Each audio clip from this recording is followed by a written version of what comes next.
Hi, Eric Beard back with a discussion summary for the PRF 711 Module 5 discussion for the California University of Pennsylvania.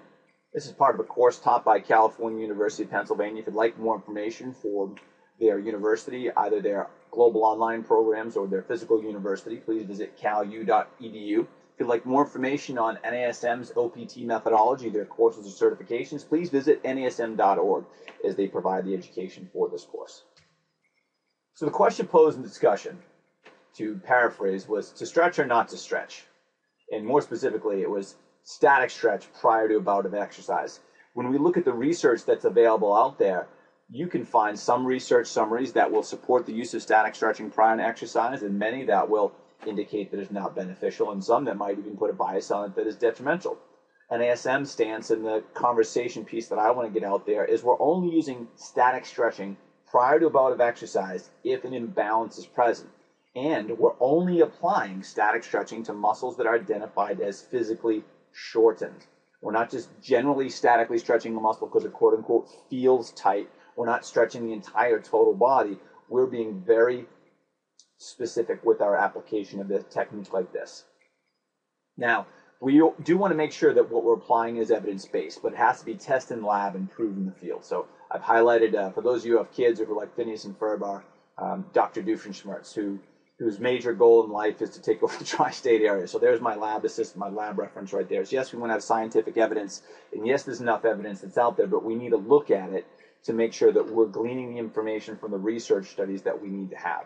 When we're talking about static stretching, we're only talking about application to a muscle that is shortened. That is critical. And we're also talking about the chronic application of static stretching. Static stretching that is done multiple times a day and multiple days per week. We're not looking at a research study that takes someone who never stretches, then we have them stretch a muscle that doesn't need a stretch, and then test their vertical leap or their hamstring strength. That's not what we're discussing here. What we're looking at is an assessment that's individualized and addressing muscles that need to be restored back to their ideal length. We must break the cycle. If there are muscular imbalances, and they are going to happen in the 21st century, that's going to lead to the cumulative injury cycle, which is going to cause tissue trauma, inflammation, microspasm of the muscles, adhesions within the tissue, which will alter neuromuscular control, which will further perpetuate muscular imbalances. So we have to get in there to restore ideal length to achieve strength as well as coordination. So if we take that big picture all the way back out to the kinetic chain, our structure allows for and provides the basis of function. So our human movement system is comprised of the muscular system, skeletal system, the nervous system. They must be working optimally for sensory integration as well as neuromuscular control. We're talking about static stretching to lengthen, shorten muscles, but this will also change the alignment of joints. It will also change the function of muscles. So with the skeletal system, the joints, we're thinking about ideal arthrokinematics. The joints line up and articulate properly. And we're thinking about force couples when the nervous system is working with muscles as synergies or groups in leading to ideal neuromuscular efficiency, the body's ability to reduce, produce, and dynamically stabilize force in all three planes of motion. We're not just talking locally about force production from the muscle.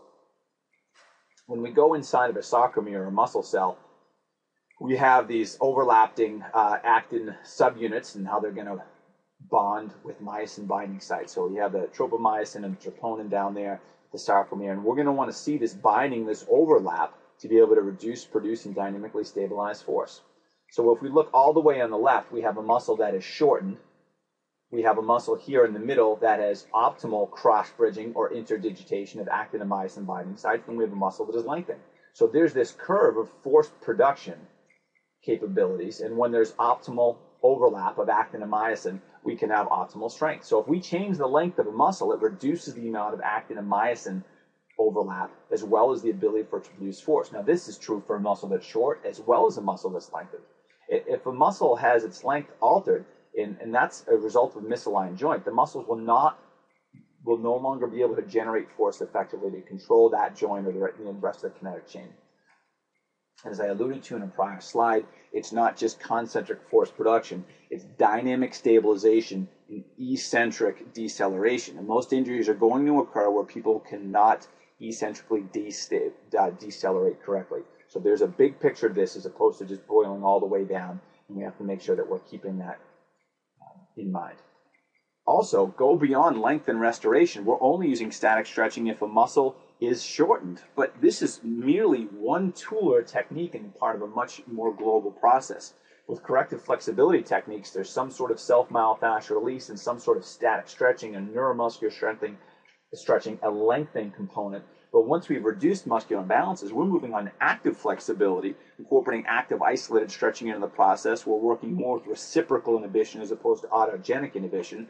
We're working on greater neuromuscular control. We're working on a little bit of force production from that functional antagonist, but then we're building towards functional flexibility. We're getting in dynamic stretching. We're using the body's weight and momentum to go through a multi-planar movement and gradually build in speed to prepare for activity. So static stretching is a wonderful tool, but is a mere technique within an entire continuum. So we don't want to get lost within that. And as we periodize a strength training program or a cardio program, so should we periodize our flexibility program and build throughout the OPT model for the corresponding phase. We want to make sure that we're following the recipe for program preparation, starting off with a warm-up, the components of a warm-up, whether it be self-myofascial release and static stretching. If you want to use cardiorespiratory exercise as part of a warm-up, you can do that, but then moving on to core balance and reactive training. So when we're talking about using static stretching, it's part of a process or a system. We're using a lengthening technique 100%, but what are we doing there? Next, we're going to the functional antagonist. We're activating it. We're waking it up. We're using it in functional positions, single leg balance. We're working on increasing proprioceptive control, co-contractions of muscles. We're working with the nervous system's ability to take in and process information, and then we're working with them in functionally applicable speeds. And then we're moving on to the workout. So we're following this process. We're not just statically stretching someone and saying, here, go squat. There's a system or process, and we want to follow that recipe. Then if we wanted, we could go to speed, agility, and quickness, or we could do training ropes or kettlebell circuits or jogging, whatever you wanted to do.